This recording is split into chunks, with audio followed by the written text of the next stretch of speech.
Hayley, can we start with you? I know that you've recently been through your journey with your partner.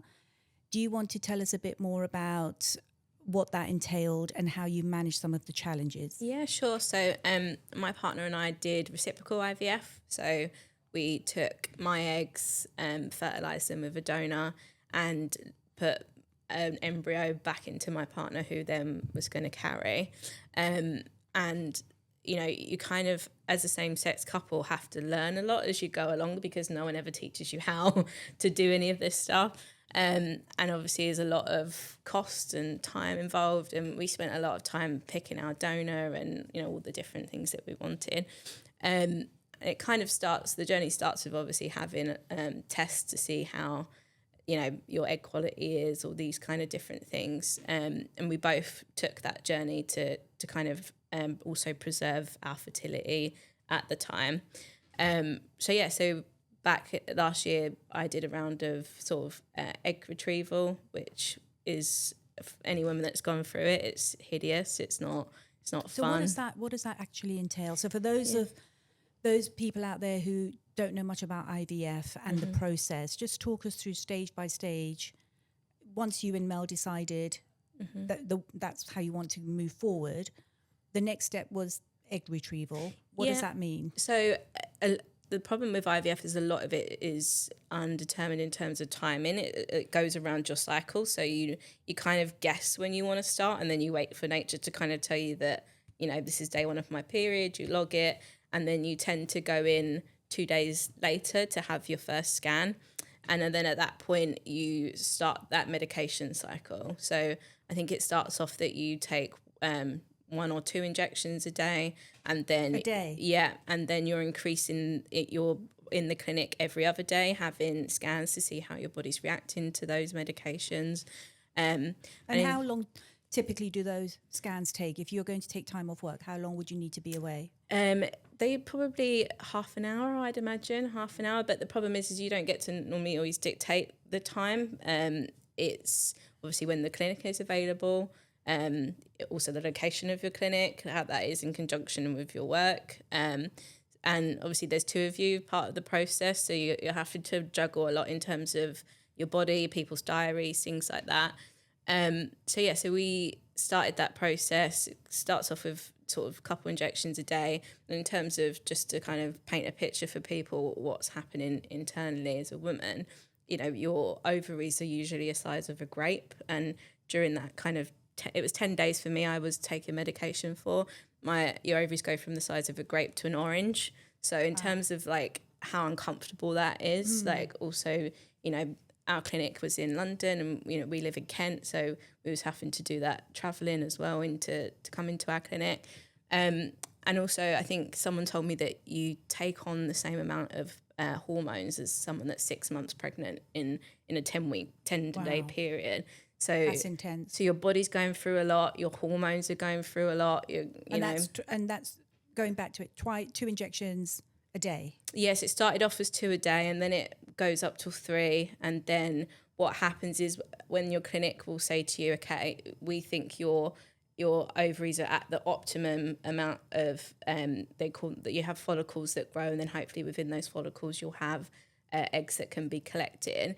They'll say to you, okay, you're gonna have to take a trigger shot at this time at this day, and you have to be so scientific on when you're doing that. And you know, for me, I remember I had 1 injection that was at like 6 o'clock, and I had a meeting here that day, and I was like, I can't risk trying to leave early and then not getting home in time, so I had to sort of do it in the disabled toilet at work. So you self-administered that? Self-administered, yeah. Okay. A lot of the journey, my partner did the administering for me, which makes it a lot easier. But yeah, so you kind of, your body goes through a lot in that 10-day period. And your hormones are doing a lot also during that time. It must take its toll mentally. I mean, you've got the physical side of it. You said your ovaries go from the size of a grape to the size of a melon. Yeah. So for me, one of the worst things was finding things to wear to work, because everything then had to become elasticated because it was just so uncomfortable. Yeah. So yeah, it's a lot. I think to be honest, if I look back now in terms of mentally, I probably would have found that the easiest part.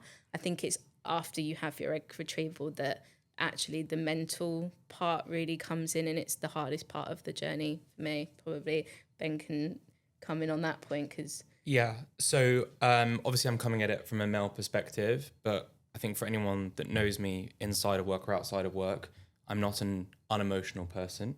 I'm not an unexpressive person. And you're smiling over there. And the torture comes down to a couple of things, but it is obviously specific to each individual. And you guys did do the PGTA testing, right? We didn't on... We did on one. Yeah, we did on one. Right. Can I just ask, what is a PGA testing? So PGTA testing is effectively determining whether the embryo, I mean, maybe we'll go through the embryo phase, if that makes sense. So effectively, what you're doing is you're trying to recreate the reproductive process, albeit outside of the body. So you're taking the egg from the woman and you're taking the sperm from the man. And then that fertilization, if the fertilization happens, is effectively taking place in an embryology lab. And you've got a sort of 5-day period where you're waiting around and you get updates throughout this period. So firstly, overnight, you're waiting to hear whether those eggs and sperm have actually fertilized. And it might be that, let's say, just give you a random number, you start with 15 eggs. Maybe of those 15, 10 might fertilize, right? That doesn't necessarily mean they'll become embryos. And then you get updates as time goes on when the cells start multiplying. So after, I don't know when you got updates, we got updates at day 3. So the first day 1, day 3 and day 5. Yeah, the worst part about our clinic is that we could log in at any point of the day. You could see them on a camera, couldn't you? Which was terrible. So I was ChatGPTing. I remember you showing me 5 seconds. I wouldn't have wanted that because I wouldn't have slept, which you probably didn't either. It does not. Every clinic doesn't offer that, but yours did. Yeah. And this is the 5-day window when you're talking about your mental stress. Oh, there's more. Being heightened whilst you're waiting to know whether any of... And at that point, you're also at your peak in terms of being pumped with medications, right? So you're emotional all the time, you're having all these hormones, and then you have to go into that period of like... Can I just, to help people perhaps understand even further, are your emotions all over the place as it would be perhaps before a period, where you'll get your hormonal imbalances? What are you feeling at that point? Are you feeling more anger or frustration, fear, anxiety? I'd probably say it's kind of like having your period on steroids, right? It's like ramping it up to like 10 times that. I think, just during that period, I just was very emotional. The slightest thing, I'd watch a TikTok about a dog and I'd just be in bits for days. But it was more, to be honest, you kind of go through that period. It's a lot on your body, and then I remember coming around from my egg retrieval and the fire alarm went off during that procedure. So I woke up in a car park and sort of saying to the doctors, how many eggs did I get? How many eggs did I get? And no one was kind of really responding to me. And, and then eventually they told me that I had 4 eggs. And I think from that point that you kind of watch all these videos and you see so much online where people get numbers like 15, 20, and then all of a sudden having that like, okay, you got 4 eggs. Yeah. As soon as you hear that number, that's when I think for me that emotional turmoil then starts, because you're kind of like, okay, now I've got 4 chances. So it's fragile because you've got in your mind a lower number than what perhaps you've seen others have. Shall I speak? So that 5-day period, effectively, that's when this thing that some people call the IVF funnel starts, and it's this attrition over time. So you start with something, you may end up with 4 good quality embryos at the end, but invariably that's not the case. But basically at day 3, you expect the cells to have multiplied, and they're doing what they should be doing. At day 5, you basically get an update and they get graded. Right. So they get graded based on how they look, effectively get a number. Some can go up to day 6 or day 7 in some cases, but day 5 is considered to be the kind of optimal point of development. And they get a number, and then they also get a letter. And sort of, if you get a 5, that's great. And if you get an A, sometimes an AA, what is is that right? It out of the numbers? So it's basically, I think, it's from like 1 to 5, 1 to 5, A to D. A to D, or maybe even E. So like, I think even E. Like so it's 5 good? 5 is amazing. Yeah, so like 5's top amazing. marks would be a 5 AA. Yeah. And then that is like what they would call your gold star sort of embryo. But this 5-day period is so unnatural because, if you're trying to conceive naturally, you don't even know that this is happening in your body. You know, for a woman, and I know this because, you know, when we get to our story, we did try naturally, and we obviously had some tragedy there. But you wouldn't know really until implantation occurs, which is after the embryo has been created. And even then, it's such a small feeling. It's like a little pinch. A lot of women just wouldn't notice it. It's imperceptible. And of course, nothing's changing in terms of the physical body at that point. So it's pure anxiety because you know everything that's involved in the fertility process, which most people don't. And you realize, someone used the word fragile just before, how fragile life is. Yeah. And I'll just put one little positive spin on it at this stage, which is the appreciation that you come away with about the beauty and the fragility of life is just incredible. Yeah. I mean, it makes you feel small, but somehow so grateful for life in the first place. Wow. So I'm just saying that as an aside, and I don't know if that will come up it's again. good to know all the emotions that you go through, not just the stress, the anxiety, but the highs and lows. And I think that's the point, isn't it? There are so many highs and lows. I remember driving down, you know, Finchley Road and being like, seeing like some guy coming out of an off license with a beer, thinking, you know, you're destroying your health right now. There's nothing against alcohol or anything, but you maybe were a 5AB embryo. What was I? You start thinking about yourself in grading I think terms. I said this to you at the time. Yeah. So we only ended up with one embryo in the end, and it was a 3BB. And you kind of then start researching, you know, how likely does that then, I think it was saying like 30%, or you get so into the numbers with You're IVF. quite distracted at this point, I would imagine, because you're now in the thick of the process. You're supporting your partners. Your body's gone through changes if you've actually had those injections, etc. yourself. But I suppose you're not really present when it comes to your work. No. Or anything else It's the actually last going thing on that- in your life. It consumes the entirety of your life. I think anyone that's gone through the process, like, there is not a part of your life that IVF doesn't seep into, whether it be, you know, deciding what to drink in the morning. Am I going to have a decaf coffee because I saw a TikTok that said that decaf decreases your egg? What am I going to have French for lunch? Yeah. You know, are we going to do French fries? When are we going to tell? Like, every part of your life, IVF seeps into some and not way. least because it's also a lot of money that you're investing. Yeah. And you may not get a second chance. Many people may not get a second chance. So you've got that anxiety hanging over you that you really want it to work on a number of levels. Yeah. So let's go back to the journey where you've got your 5 days, you've got your grading. Yeah. How do you feel once you've received that information on the grade of your eggs? Do you want to do this one?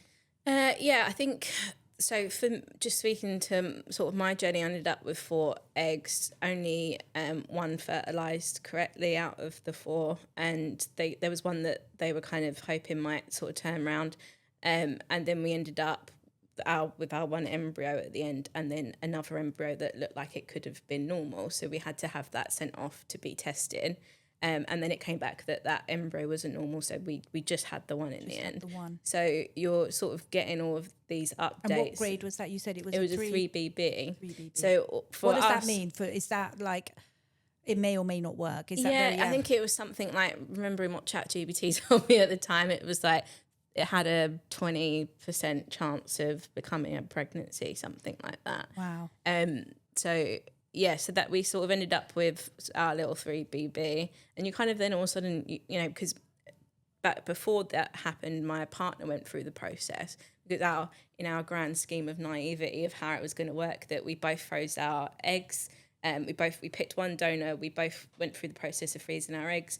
We're both going to create embryos, so in future when we wanted to have siblings, that they would be genetically related. I remember our doctor saying to us recently that when you make plans with IVF, you know, God or the universe sort of looks at you and laughs to be like, okay, you know, because you have all these sort of ideas of how it's going to work, and it's so out of your control. And I think that's the one thing, if I had to say what I felt like the process sort of takes away from you a little bit, is the joy of being able to be a bit naive, to have that process of, you know, oops, you know, my period's not come, you know, skipped that, being able to wait the 3 months, tell people, like, you kind of come a bit resentful that people get that kind of naive process, if that makes sense. It's quite a trauma. I mean, I think it can in some respects be described as a trauma because there is no control. No. You can and you have no control over your body. You're doing what the doctors are telling you to do, and then you literally are leaving it to the universe. I think if you look at the sort of the cross-section, the demographic cross-section of people that walk into fertility clinics, every single person is walking in there with a degree of trauma. Okay. And I think in your case, and I don't want to speak for you, you're already walking in disadvantaged in the sense that you can't, this is not vulgar, you can't just be in a loving relationship with your partner and just make it happen naturally. Yeah. And so you've already got an uphill climb. Yeah. And of course, I mean, we've obviously just seen your fantastic video for Pride Month. You would have already experienced, your own trauma before coming to that point. Yeah, I say to people that I think as a same-sex couple, you go through a bit of grief before you start that process, that you can't have a biological child with the person that you love, right? You're never going to have that child that has your, my partner's eyes, are going to have my hair, and the same that you see, And those who struggle to conceive naturally, very similar grief. Because so you might come across people who've had losses, who simply can't fall pregnant, and no one trauma is the same, but there must be 20 different variations of this. So everyone walking in there is already incredibly traumatized, I would say. Right. And this is why, I mean, it's a sensitive process. It's a very fragile process. And we will talk more about the support that you can hope for or expect from your workplace, but we'll come to that later. So we're at the stage where they've told you what your grade is. You don't know how many of your eggs are going to fertilize at that point. How many? No. So at this point, you can choose to do this additional testing called PGTA. And effectively what it is, if you just imagine a clump of cells, which is what the embryo is, you've got the kind of inner core, almost like the nucleus, and that's really what's going to become potentially a human. And then you've got this outer layer of cells, and you can biopsy that. You can take a couple of cells without damaging what will hopefully become a human one day, because that bit is regenerative. I may have got this wrong, but I believe the outer layer is what will be the placenta. The placenta is a regenerative organ, effectively, that supports the pregnancy. So that's what they can biopsy, and they can put it under genetic testing to determine whether that embryo has a chromosomal abnormality. Okay. Like, for example, Down syndrome, which is one of what we call the trisomy conditions. But of course, someone with Down syndrome can go to full term and live a relatively, a challenge, but a life. Whereas there are other trisomies, and really speaks to our story, where those embryos will never make it. They may never get past 10 weeks in utero. And that's actually that's the exact reason why we ended up doing IVF, because we had 3 miscarriages before we had our eventual child. It was a 5BB, by the way. Okay. That was his grading. So you don't have to be a 5AA or anything. We may have all been 3BCs for all we know. We've got no idea. Who knows? But we had a natural pregnancy first. We never got that tested. We were actually never given the option of having that tested. And so we always assumed, which you'll understand in a second, that was chromosomally abnormal. That's why it couldn't go any further. Because when we had our second miscarriage, that was tested. It was offered. The first one wasn't offered. When would it normally be offered? Is this I can't remember, but is that the amniocentesis? That's not. So it gets offered. It depends when it gets offered. I mean, some people miscarry naturally. And by the way, that really, I think, should be part of what we discuss, right? Which is that if a pregnancy doesn't work, that is an incredibly traumatic and physically draining experience for the woman. And something is physically happening. And, you can choose to have that happen naturally, but you don't know when it's going to happen, how it's going to happen, or you can have it done surgically. So my wife, in each of those occasions, had a DNC. And it's at that point that they can actually scrape away the pregnancy material and they can test it in the lab. And the second time we found out that it was chromosomally abnormal, so it was never going to develop after that point. Did they only offer that to you because you'd had the first miscarriage? No, I think in most cases they do offer it. They didn't offer it to you in the first one? The doctor was arguably negligent, Okay. and should have offered it, because it would have given us a bit more of an indication about what was going wrong. Was there a pattern here? But we assumed there was a pattern, and so we started going down the IVF route. But what's really interesting is after the second miscarriage, we started looking into me, because invariably issues with pregnancy are immediately blamed on the woman. That's how society has always operated. And lo and behold, there are like a tiny handful of so-called andrologists in London, which is like the medical capital of the world, that actually understand male factor infertility. Why? Because the research is not there, because they always assume, well, if it's not the woman, then it must be an issue with the embryo. It's never the man. And that's not the case. Do you think that's still the case? You've seen that? It's changing. It's changing, but so slowly. Yeah, so there are a lot of men now that have treatment. You can study your sperm under the microscope.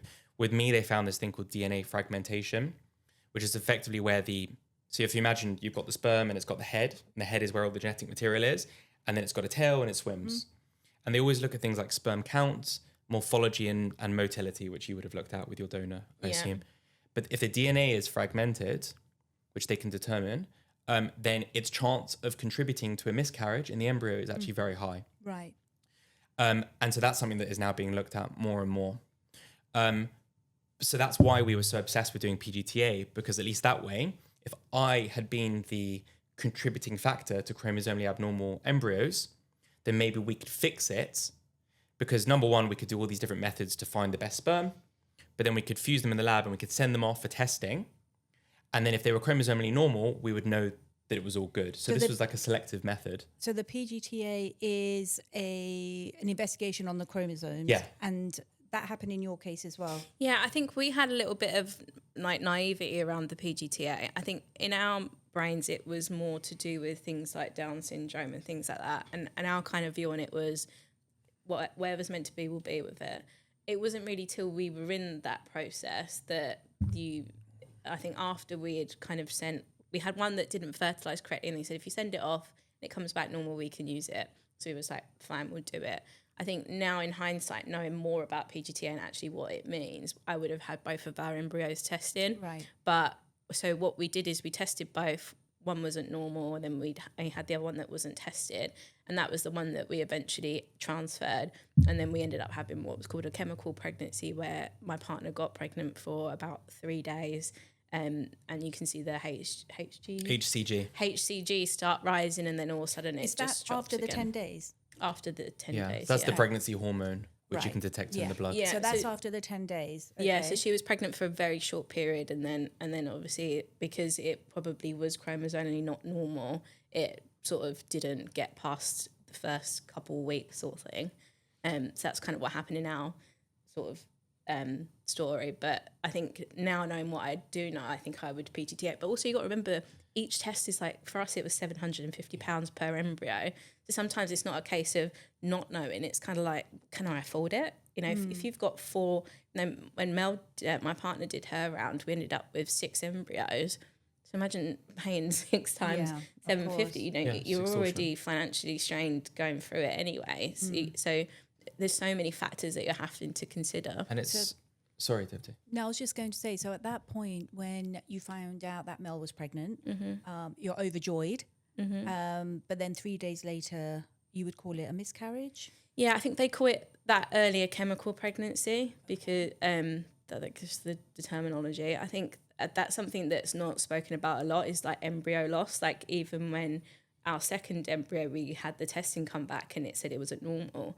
You watch these, you know, you've spent the 10 days of slogging, injecting to create these little embryos, and you watch them day in, day out growing. You form an attachment They're your to babies. them quite quickly. So even, you know, just being told that one's not, you know, normal, and they have to call you up and say, you know, it's okay to get rid of it. I remember it took me about a week to reply because you're kind of like, I don't know, even though you know it's not ever feels a going to loss. become a It feels baby, like it feels a huge like a loss. loss at the same time, right? Wow. Okay. It's a lot. It is a lot. It's- It is a lot. I mean, just listening to you and the journey, I did not, like many people, understand fully what it entails and what toll it takes physically and mentally. With you, Ben, so how many embryos were viable? So this is the roller coaster because we expected, based on some assumptions and some wrong paths that we took, that maybe we wouldn't end up with many chromosomally normal ones. So again, we go through this like funnel. I think we got something like 14 eggs. We ended up with 11 fertilized. We ended up with 7 embryos. We'd sent all 7 off for PGTA, and 6 were chromosomally normal. And this is the roller coaster because you literally now think we've solved it, we've cracked it. it's over. We've just created our entire family. And I cannot tell you the ecstasy that we felt that day. I'm sure. And that must have been, I think, in February 2024. And my wife did her first transfer of that batch of embryos, which was a 5AA, chromosomally normal. So you just think, this is it. You go in for the transfer, you see the embryo on the screen, you're beginning to dream. And then you've got the next bit, which is the 2-week wait. But this is where the roller coaster comes in, because even if you've done all these extra tests and you spend all this additional money and you get your hopes up, there's so many issues. And I think this is just the contrast between someone going through fertility treatment and someone that isn't. Even when you put aside, which you can't lightly do, the sort of tons of hormones that you're injecting into yourself and the emotional burden, you are so aware of every single stage, which a couple that haven't had fertility treatment are just completely ignorant of. And the thing you become jealous of is ignorance. Yeah. Oh, how much you would love to just know absolutely nothing. Just get into bed with your partner. Just be in a loving, beautiful relationship with them. And lo and behold, life just happens in the way that nature apparently intended it to happen. So I suppose there's the added burden, if you like, of perhaps coming to work and hearing about other people's natural pregnancies and how you address, well, how you manage that and how you manage your emotions around and that. the guilt that you feel anything negative about that. Yeah. You begin, it becomes this like self-blaming thing. You actually do, that's how I felt. I don't know about you. Like, why should I feel this about someone else? Like, why should I not feel joy? But it's dark. It's a very, very dark feeling. It is, and you can't help it. Just knowing what you know, you can't help it. So I suppose it can be a recurring trauma, because if, for example, in Mel's case, she lost the baby. Is that what we embryo, early stage. Yeah. As with any loss or miscarriage, there is a recurring trauma every day. I mean, you have to learn to live with that grief. So when we come to talk about workplaces and the support, we will address that as well. Just to finish Ben's story, how did that then progress for you? So that first transfer was a failed transfer. So my wife didn't get pregnant from that. We were desperate. My wife literally went back-to-back transfers, so 1 month to the next. And what does that entail when you have a transfer? Do you have to be in day hospital, or does it happen within hours? So how does it? You're tracking, the menstrual cycle, but with ours, you can do it naturally or somewhat naturally. You can do it semi-medicated, or you can do fully medicated. So we did the fully medicated cycle, which effectively means you're hacking the system and you're preparing the uterine lining to receive an embryo. Okay. So if you imagine, normally in a normal cycle, you're waiting for ovulation. Yeah. But obviously, you don't want ovulation to happen, otherwise it's already too late. So you have to stop ovulation. Right. You're taking loads of estrogen, you're taking loads of progesterone. Yeah, it's like twice as many medications. So that you more have to take medication, self-injecting? Yes. So actually our first time, I don't know if, Mel did the transfer, so she would have had the progesterone. You had the subcutaneous, she had the subcutaneous one. Yeah, it was something like 4 injections a day and also suppositories that you had to take. Oh and the problem is that you also take it right up to that point that you have a blood test come back to say that your pregnancy hasn't worked or you've miscarried. So for example, we took a test, we had a test and it was growing, getting darker, and then all of a sudden it starts coming off. So you already know that something's wrong. It's not happened. But that whole period that you're waiting to have that blood test to confirm that, you're still having to inject, you're still having to take the medication. So it's almost like you're trying to save the Not embryo. even that so much. Like for Mel, I remember she found it very difficult to be like, well, what's the point? Yeah. Like, what's the point in doing this? I know it hasn't worked. But because the doctors are telling you that you have to keep that up, that's almost like a trauma in itself, that you're having to still go through that process until it kind of like the fat lady sings and says that, it hasn't, the baby's gone. And why do they insist on you taking it when they know that it is? It's a just in case thing, I right? think it's just a just in case thing. Just in case there is a chance in some cases, the HCG, which is the pregnancy hormone, which they're detecting on those the urine test, but also the blood tests.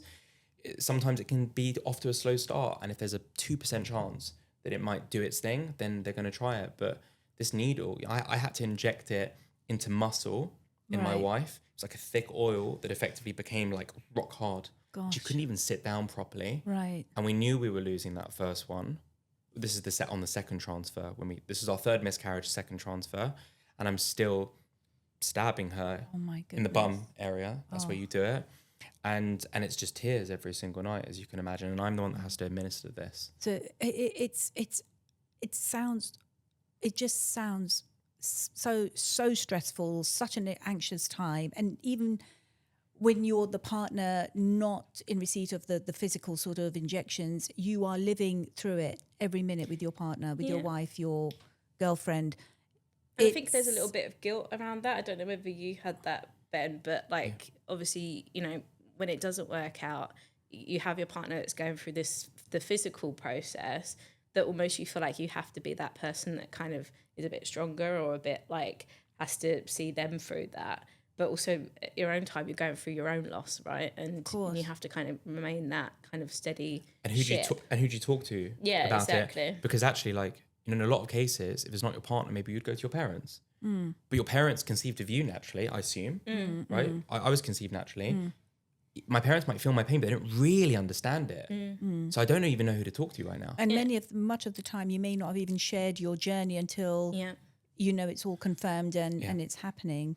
Yeah, we kept our transfer quiet because we wanted to have that experience of being able to tell our friends and family that it had worked, or to have that. So sometimes you're having to come to people and they've missed 10 steps of the process already and be like, this thing happened, you know, and they're kind of coming into it late in the game. And they have no idea. They have no idea of the highs and lows, the anxiety. I mean, it's just also with medical advances, we are very, very lucky, you know, that we're even in this position. There's other reasons that we couldn't fall pregnant, which I won't go into now, both on my side and on Stella's side, my wife. But the more you know, the more anxiety it causes. You know, what with the camera that you can monitor constantly, the more you see online these days. You know, you mentioned, maybe if I do this with my diet, or I drink a bit of this, or I have French fries. You know, there's this like old wives' tale about having McDonald's French fries straight after the process, and that will work, or acupuncture. You become obsessed. You do. You grasp at anything. And then you blame yourself if it didn't work. I should have done acupuncture this time. Yeah.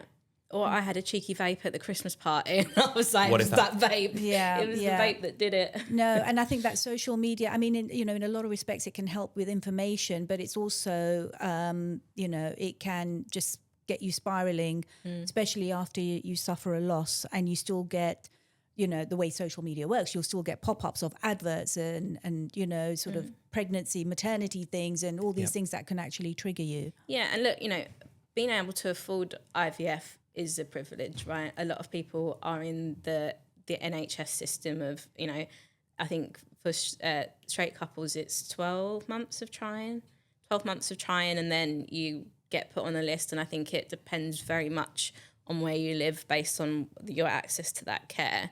For same-sex couples, you have to have 5 failed rounds of some sort of fertility treatment. So whether that is insemination or IVF. So in our case, sometimes you would have had to have spent 50 grand to have one sort of free round on the NHS. So we were in a very privileged position that we was able to sort of skip the queue in that respect, because I can imagine just for heterosexual couples, it's difficult to gain access to that care, and there's obviously extra barriers that you have to go through as a same-sex couple. So but when you're in that process, it doesn't feel like a privilege at all. No. And I think, look, putting, I mean, it is a huge cost.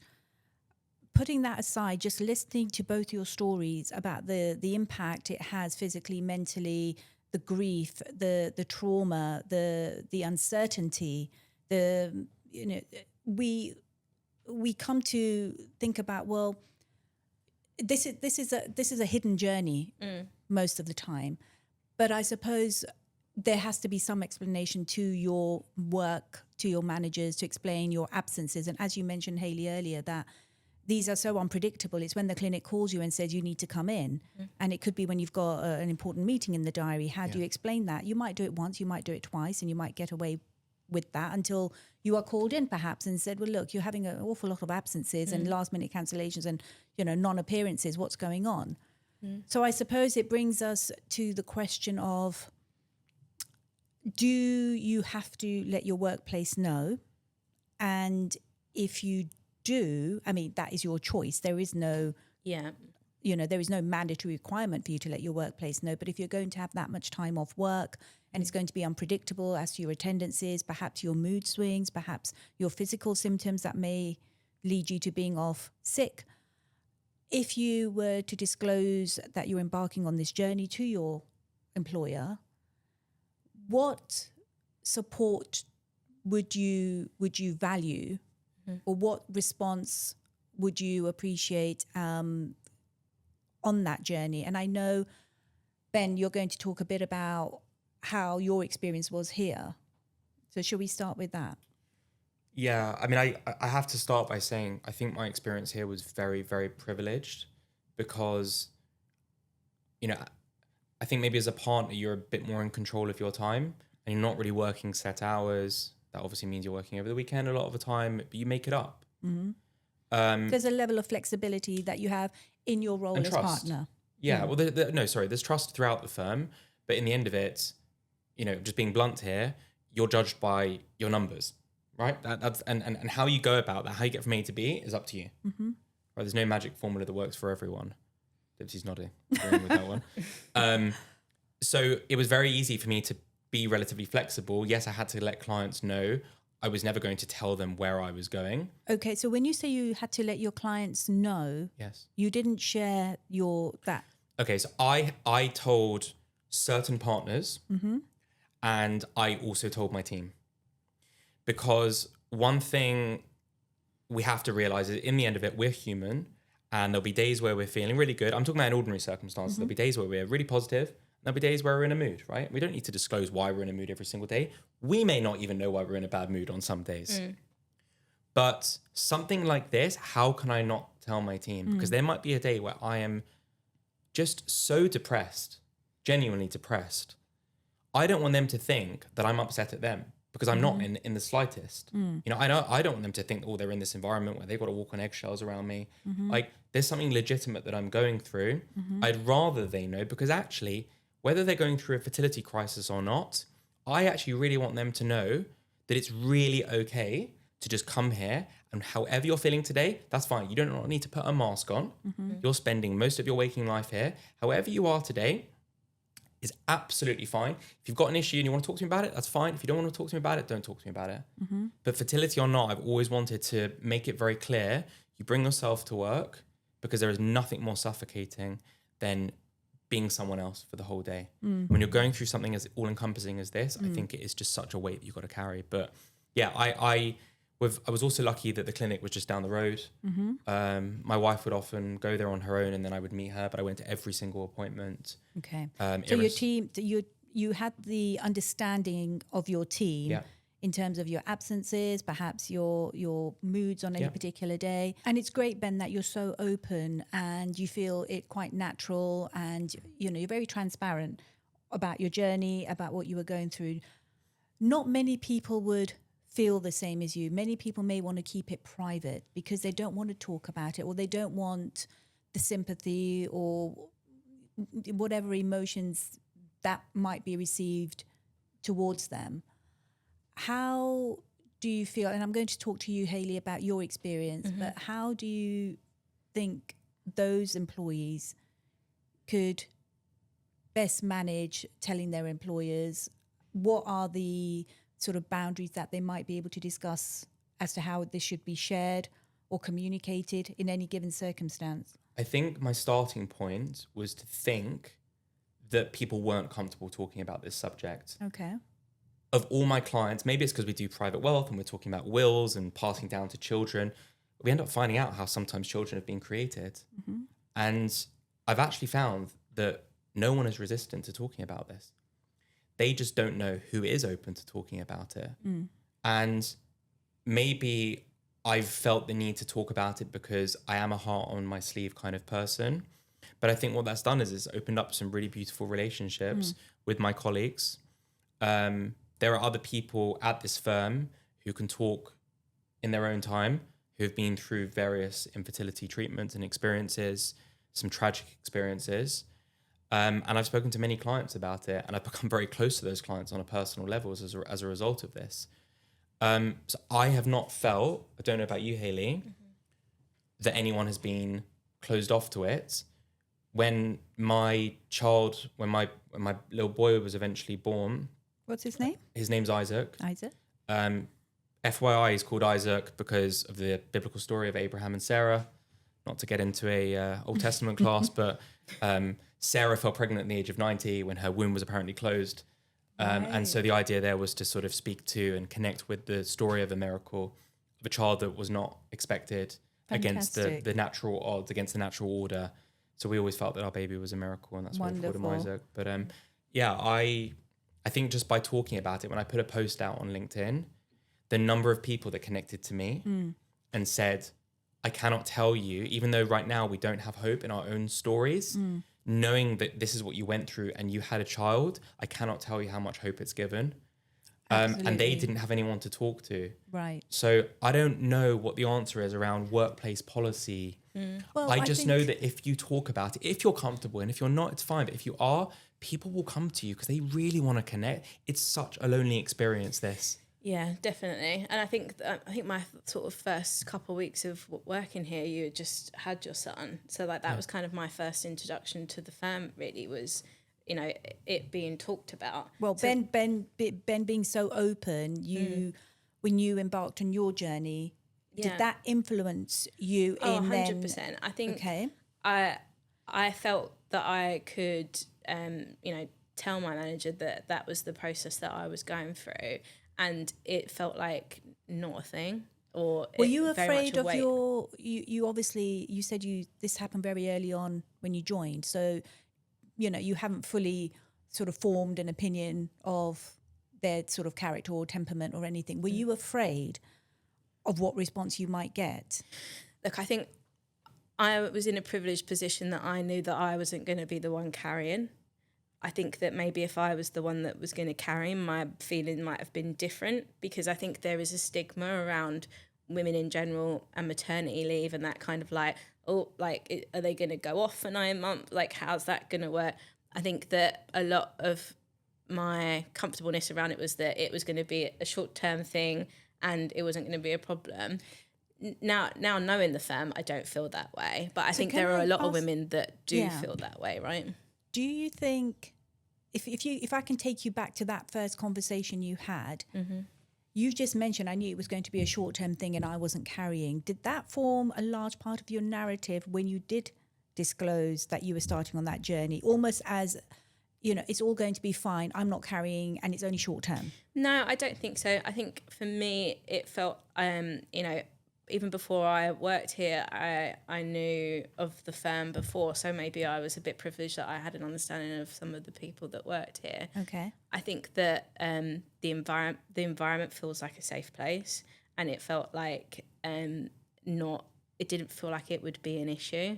I suppose I just felt comfortable, and I suppose because I'd seen Ben sort of have the positive side of that journey and how it was celebrated and that it was kind of talked about, that you feel like, it's somebody sort of saying that took the lead in that respect to go, it's something that we talk about here. It's not such a big deal. But I only celebrated it because I had experiences.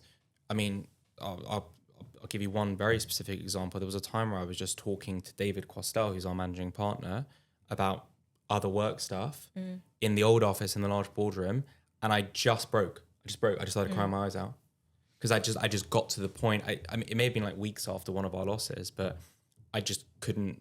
I just wasn't functioning. I wasn't functioning, and I never ever felt that I had shown my weakness, and that would now be viewed or judged or exploited in a certain way. I always felt, and still feel to this day, that being human in whatever way you have to be human is a strength, not a weakness. And I don't know if that's the case in other firms. It's been 5 years here now. I don't know anymore, and I don't really care. I care about this place, and I know that this place has nurtured Well, that. I think from what I understand from you, Hayley, is that having that sort of acknowledgement and support has almost endeared you to this firm to do in terms of your sort of, we talk about retaining good people. And this goes a long way when you develop that trust, because as you mentioned earlier, Ben, it's all about trust. And if you are working in a supportive environment where you're trusted to do, to deliver however you can, and with acknowledgement that there may be, you may be having some absences and some time away from work, but having that faith that you are committed, probably goes a long way in longevity with your employer. Yeah, and it's that feeling like you're in the right place, right? I think that's the most important part about wherever you work, feeling like you're exactly where you're supposed to be. And I think my experience of disclosing that and how it was received and how I was supported made me feel like this is the place I'm meant to be. In that early spot of, I think I'd only been here probably a few months before I had my egg collection. So for most people would have probably been a bit nervous, like, oh God, like how's that going to go down? And it just never felt like a problem. And I know that's a very privileged position to be in. Not everybody has that. So there's the point at which you tell your manager to explain your attendances or your last minute change of plans and attending meetings, etc. What about where you don't want to share this with the rest of the office, and you don't want to share your journey? I mean, Ben, I think, I don't know, many people may feel, I want to let the people that I have to let them know, but I don't really want to be talking about this generally to everyone else because I can't deal with it. How do you think what does support look like there if people don't know? It's difficult with your mood swings, that... I think I've always felt a little bit differently about it for two reasons. I think that as women, we don't talk enough about fertility and how, especially when you get to sort of around the 30 mark, how that changes. And I think that there needs to be more sort of awareness in that respect, because I didn't know until I was in that process, and all of a sudden being 35 is considered geriatric, and you realise that, you're... That's why you're walking with a stick. I know, exactly. Geriatric at this point. But then you realise, that your egg count drops off by 40% in the 5 years between 30 and 35. Like, you don't know these statistics until you are the statistic, right? And I think that's why I felt quite passionately about speaking about it and being more open about my journey, because... I think that if anybody has the privilege to freeze their eggs and that that's something that you want to do and you want to have children, I think 10 years ago I probably would have done it now, knowing what I know now. And I think also I come at it from a different angle as somebody of part of the LGBT community and a same-sex couple, that I like to educate people around me, because nobody talks about it. No. There is not a film, a thing that tells you, sex ed in school does not show you how two women have children, right? We have to be the people to find that out in our own journey. And I love educating people about it, because the more you educate people, the more awareness that there is. So I kind of come at it at a bit of a different angle. I show people in the lunchroom our donor and why we chose him and things like that. Probably a bit TMI, but he's a lovely Danish man. And but that's just me. So other people have completely different experiences. So where you might have employers listening to this today and appreciating, understanding your journey and what it involves, what would you say to those employers who are still on the fence about, well, it does disrupt, work if you're constantly off, we can't put you in meetings if we know you're going to cancel at the last minute. We're not sure how to deal with this from an operational point of view. What would you say to those employers? It's that famous saying of people will never remember what you said, but they'll remember how you made them feel, right? And I think that that will be what people will carry with them. If somebody discloses to you that they're going through treatment and you make them feel like it's a burden or that it's an inconvenience, they're going to carry that with you for however long that they'll work. That's just my opinion. I think if you show up and you're flexible and you bring that human element rather than let's just check where in the handbook it talks about this, that will be the thing that people will carry with them. And they will work late at night and they will pick up the phone because they'll know that you made them feel like you wasn't a burden, if that makes sense. I think I'm going to use a bit of a kind of like law firm or lawyer analogy here, right? That the best lawyers are not the ones that are taught what to think, but how to think. And when you're dealing with members of staff who are going through this, it's not what to do. There shouldn't be a prescriptive list or a protocol. It should be how to do, right? And the how is basically just ask, show up, be present. There's nothing specific that you need to say. You just need to show that you are there as a source of support. So ask questions, not leading questions, like open questions. What can I do for you? Is there anything you need? I just think questions like that make a huge impact, make a huge difference. Yeah. But it's difficult, right? Because there are many people that think, I don't know what to say because I've never been in this position. So therefore I will ask nothing. And then when you're in that position, you're like, that person's not asking about me. I don't understand it. Do they not care? But they don't know what to do. And I feel very sorry for those people, by the way. I think there are two things. One is I think we live in a litigation culture, and I think many employers may be afraid to say the wrong thing. I mean, from a legal perspective, there is no provision that protects an individual going through IVF treatment until implantation, and then the pregnancy laws kick in. So up until that point, you've got the usual sort of harassment clause, harassment provisions, a breach of trust and confidence if an employer starts changing their behavior towards you and imposing a detriment of some kind, which is a fundamental breach. You've got all those things. But I think looking at it holistically, I think that in the same way that employees may be reluctant to share that information with their employer, there may be many managers who don't know actually how to deal with that information, not because they don't want to support you, but they don't know how.